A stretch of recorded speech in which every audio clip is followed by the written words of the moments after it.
Hi friends, మీరు తమ్మునేలు చూశారు కదా. వికలాంగులకు 3 చక్రాల వాహనాలు అయితే ఆంధ్రప్రదేశ్ ప్రభుత్వం ఫ్రీగా అయితే మంజూరు చేస్తుంది. వాటికి కావాల్సిన డాక్యుమెంట్స్ అయితే మనకి ఏజ్ 18 to 45 ఇయర్స్ ఉండాలి, 70% అబవ్ డిజేబిలిటీ ఉండాలి. చూస్తున్నారు కదా, ఇక్కడ మనకి కొన్ని ఆప్షన్ చూపిస్తాను. ఏపీడిబిఎస్ అని apdsc.ap.gov.in సైట్లోకి వెళ్ళేసి మనము చూసుకోవాలి. చూడండి, ఇక్కడ మనకి క్లిక్ హియర్ అనే ఆప్షన్ ఉంటుంది. క్లిక్ హియర్ అనే ఆప్షన్ అనేది మనము ప్రెస్ చేయాలి. అక్కడ క్లిక్ చేసినప్పుడు మనకి డీటెయిల్స్ అనేవి వస్తాయి. సమ్ అదర్ డీటెయిల్స్ ల్యాప్టాప్ కావాలన్నా కానీ వైట్ బోర్డ్ మనకి ఏది కావాలన్నా కూడా మనకి ఇక్కడ ఫ్రీగా మనకి గవర్నమెంట్ అయితే మంజూరు చేస్తుంది. మనకి ప్రజెంట్ మనకి వికలాంగులకైతే 3 చక్రాల వాహనాలకు అప్లై చేసే విధానం అయితే మనం తెలుసుకుందాము. వాటికి కావాల్సిన డాక్యుమెంట్స్ మొత్తం అయితే మీకు ఫోటో అయితే వీడియో స్టార్టింగ్లో అయితే పెట్టున్నాను. కావాల్సిన డాక్యుమెంట్స్ చూడండి. మెయిన్ మనకి caste, income, passport size photo, మనకి సదరన్ నెంబరు, డిజేబిలిటీ సర్టిఫికేటు, అవన్నీ కూడా 2 MB లోపలైతే మనకి ఉండాలి. SSC సర్టిఫికేట్ కూడా ఉండాలి. నెక్స్ట్ కంటిన్యూగా చదువుకునే వాళ్ళైతే మనకి సర్టిఫికేట్స్ చూడవచ్చు. ఇక్కడ సెల్ఫ్ డిక్లరేషన్ ఫామ్ మీకు ఆప్షన్స్లోనే మనకి సెల్ఫ్ డిక్లరేషన్ ఫామ్స్ అని ఇచ్చున్నారు. అక్కడ క్లిక్ చేస్తే మీకు అనేది డిక్లరేషన్ ఫామ్ ఓపెన్ అవుతుంది. ఆ ఓపెన్ అయినప్పుడు MDO ద్వారా కానీ MPDO ద్వారా కానీ మనం RDO ద్వారా కానీ మనము సెల్ఫ్ డిక్లరేషన్ చేసుకోవచ్చు. అప్లికేషన్ అయితే కంప్లీట్ చేసే విధానం అయితే మనం చూద్దాము. ఫస్ట్ అప్లికేషన్ ప్రాసెస్ అయితే ఇలా ఉంటుంది. మనకు కావాల్సిన డాక్యుమెంట్స్ మొత్తం అయితే ఫస్ట్ 2 MB లోపల మనము JPG ఫార్మాట్లో కానీ PNG ఫార్మాట్లో కానీ మనకి ఫస్ట్ చూసుకోవాలి. ఫస్ట్ అప్లికెంట్ నేమ్ అనేది టైప్ చేయాలి. అప్లికెంట్ నేమ్ టైప్ చేస్తాం. సదరన్ నెంబర్ అయితే మళ్ళీ టైప్ చేద్దాము. ఫస్ట్ అప్లికేషన్ నెంబర్ టైప్ చేసేసుకున్నాం. అప్లికేషన్ నేమ్ టైప్ చేద్దాము. అప్లికేషన్ నెంబరు యాజ్ పర్ ఆధార్లో ఎలా ఉందో మీరు అలాగే టైప్ చేయండి. ఆధార్ నెంబర్ టైప్ చేయండి. Next gender, type of disability అనేది మీకు డిజేబిలిటీ సర్టిఫికేట్లో మీకు ఉంటుంది. డిజేబిలిటీ సర్టిఫికేట్ అక్కడ మెన్షన్ చేస్తుంటారు. అది చూసి డిజేబిలిటీ సర్టిఫికేట్స్ ముందే పెట్టుకొని అది చూసి మనము ఆ టైప్ అనేది టైప్ చేయాలి. ఏ డిజేబిలిటీ ఉందో టైప్ చేసుకోవాలి. అక్కడ మీకు ఆ డిజేబిలిటీ సర్టిఫికేట్లో కరెక్ట్గా నేమ్ వచ్చింటారో ఆ నేమ్ అనేది మనం ఎంటర్ చేయాలి. నెక్స్ట్ వాటి జెండర్ కొట్టేస్తాము. డిజేబిలిటీ పర్సంటేజ్ అనేది మన సర్టిఫికేట్లో ఉంటుంది, ఇచ్చేస్తాము. డేట్ ఆఫ్ బర్త్ అనేది మెన్షన్ చేస్తాము. డేట్ ఆఫ్ బర్త్ అనేది మెన్షన్ చేయాలి. మనం అప్లికేషన్ చూడండి. నెక్స్ట్ ఫాదర్ నేమ్ అనేది మెన్షన్ యాజ్ ఫర్ ఆధార్లో ఎలా ఉందో అలాగే టైప్ చేయండి. లేకపోతే SSC మార్క్ లిస్ట్ ఉంటుంది, SSC మార్క్ లిస్ట్ ప్రకారం అయితే మనం టైప్ చేయండి. నెక్స్ట్ మనకి ఏంటంటే మనం చేసే డాక్యుమెంట్స్ అన్నీ 2 MB లోపల మనము JPG ఫార్మాట్లో పెట్టేసుకొని రెడీగా పెట్టుకోండి అప్లికేషన్ చేసేటప్పుడు.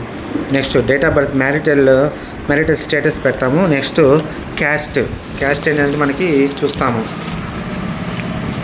మనకి కావాల్సిన డాక్యుమెంట్స్ ఒకసారి చెప్తాను. 10th క్లాస్ మార్క్ లిస్ట్ దగ్గర పెట్టుకోండి. Caste certificate, income certificate, self declaration form, disability certificate, next photo, Aadhaar card, అవన్నీ కూడా మనకు దగ్గర పెట్టుకొని మనము చూడండి.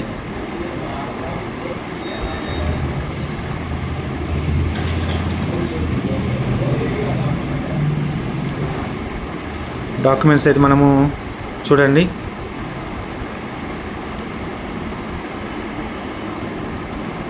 క్యాస్ట్ సర్టిఫికేటు క్యాస్ట్ పెట్టుకుంటాము. నెక్స్ట్ మ్యారిటల్ స్టేటస్ పెట్టుకుంటాము. అంటే source of income, house number,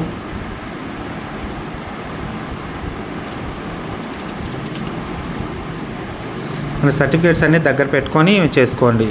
మనం అడ్రస్ పెట్టుకోండి. నెక్స్ట్ ఎడ్యుకేషనల్ డీటెయిల్స్ దగ్గర చూస్తాము. వార్డు నెంబర్ కానీ అన్ని చూసేసుకోండి. House number and pin code. And ఇక్కడ టైప్ చేశాక యాన్యువల్ ఇన్కమ్ ఆఫ్ ఫ్యామిలీ చూసుకున్నాక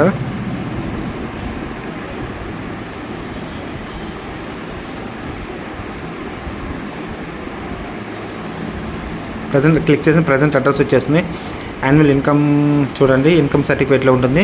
మనకి ఇన్కమ్ సర్టిఫికేట్ లేటెస్ట్దే చేసుకుంటాము. లేటెస్ట్ది మనము సర్టిఫికేట్లో తీసుకుంటాము. Annual income of family issue last issue income certificate issue date అని ఉంటుంది. సోర్స్ ఆఫ్ ఇన్కమ్ అని ఉంటుంది. అవన్నీ సర్టిఫికేట్స్ అని దగ్గర పెట్టుకొని మీరు చేసుకోండి.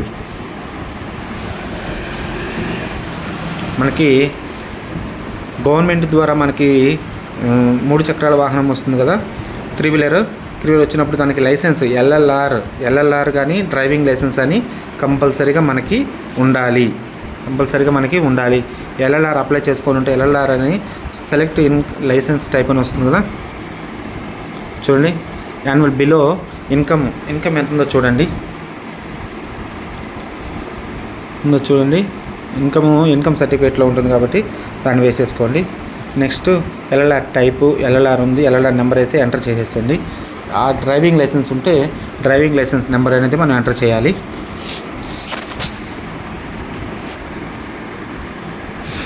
ఎల్ఎల్ఆర్ నెంబర్ అయితే మీకు అప్లికేషన్ ఎల్ఎల్ఆర్ నెంబర్ మీద అక్కడ అప్లికేషన్ నెంబర్ అయితే ఉంటుంది, ఆ నెంబర్ అనేది టైప్ చేసేసండి. ఎల్ఎల్ఆర్ వ్యాలిడిటీ ఎల్ఎల్ఆర్ సర్టిఫికేట్లో కింద ఉంటుంది మనకి సర్టిఫికేట్లో వ్యాలిడిటీ ఆప్షన్ నెంబర్ డేట్ ఉంటుంది, ఆ డేట్ అనేది మెన్షన్ చేసేయండి. వ్యాలిడిటీ డేట్ అని ఉంటుంది, మెన్షన్ చేసింది. నెక్స్ట్ ఎడ్యుకేషనల్ డీటెయిల్స్ ఉంటుంది.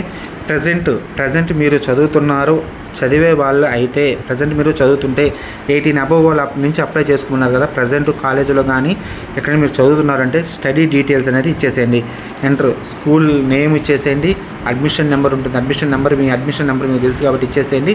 నెక్స్ట్ కోర్సు డ్యూరేషన్ ఫామ్ ఇవ్వండి.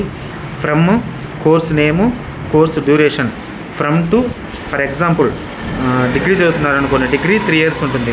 డిగ్రీ 3 years ఉన్నప్పుడు first joining date, next course ending date ఇచ్చేసేయండి. 3 years మీరు ఫర్ ఎగ్జాంపుల్ 2 years చదువుతున్నారు, నెక్స్ట్ 3rd year కూడా కంప్లీట్ చేస్తారు కాబట్టి 3rd year ఎండింగ్ డేట్ అనేది ఇచ్చేసేయండి. Next phone number, school and college అన్న ఫోన్ నెంబర్ అయితే స్కూల్ అయితే స్కూల్, కాలేజ్ అయితే కాలేజ్, ఫోన్ నెంబర్ అయితే కంపల్సరీగా మెన్షన్ చేయాలి.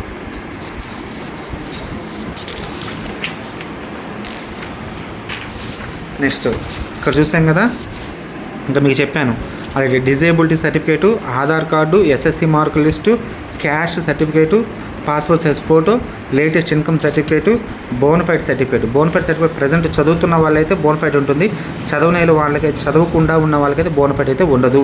ప్రజెంట్ చదివే వాళ్ళైతే మీ కాలేజీలో బోనఫైడ్ సర్టిఫికేట్ అప్లై చేసుకోండి, మీకు ప్రిన్సిపల్ సిగ్నేచర్ చేసి ఇస్తారు. నెక్స్ట్ సెల్ఫ్ ఎంప్లాయ్మెంట్ అనేది మీకు అప్లికేషన్ స్టార్టింగ్లో మనకి ఇన్స్ట్రక్షన్స్లో సెల్ఫ్ ఎంప్లాయ్మెంట్ అప్లికేషన్ ఫామ్ అనేది మీకు చూపించాను, ఎలా డౌన్లోడ్ చేసుకుని ఆర్డీఓ ద్వారా కానీ ఎండిఓ ద్వారా కానీ మనము డిక్లరేషన్ ఫామ్ అనేది సైన్ పెట్టించుకోవాలి. నెక్స్ట్ సెల్ఫ్ డిక్లరేషన్ 2 ఫామ్స్ ఉంటాయి, ఆ 2 ఫామ్స్ మనం డౌన్లోడ్ చేసుకొని మ్యాక్సిమం 2 MB లోపలైతే మనము అక్కడ మనం అప్లోడ్ చేయాలి. సో ఆల్రెడీ 2 వీలర్ ఉందా లేదా, ఉంటే ఉందని పెట్టండి, లేకపోతే నో. 2 వీలర్ ఉంటే మీకు నో ఉందని పెట్టండి, 3 వీలరు లేకపోతే లేదని పెట్టండి. మీకు చూడండి ఇక్కడ ఫామ్ అనేది ఒకసారి మొత్తం నీట్గా చెక్ చేసుకొని డిక్లరేషన్ పెట్టుకొని, లేకపోతే ఐ డోంట్ బై అని పెట్టుకోసుకోండి. మొత్తం ఒకసారి చెక్ చేసేసుకొని, ఇక్కడ చెప్పాను కదా ఫస్ట్ సాధారణ నెంబర్ ఉంటుందా, మీకు డిజేబిలిటీ సర్టిఫికేట్ మీకు ఇచ్చుంటారు కదా, డిజేబిలిటీ సర్టిఫికేట్లో నెంబర్ ఉంటుంది, ఆ నెంబర్ అప్లికేషన్ నెంబర్ అనేది ఇక్కడ ఎంటర్ చేయండి.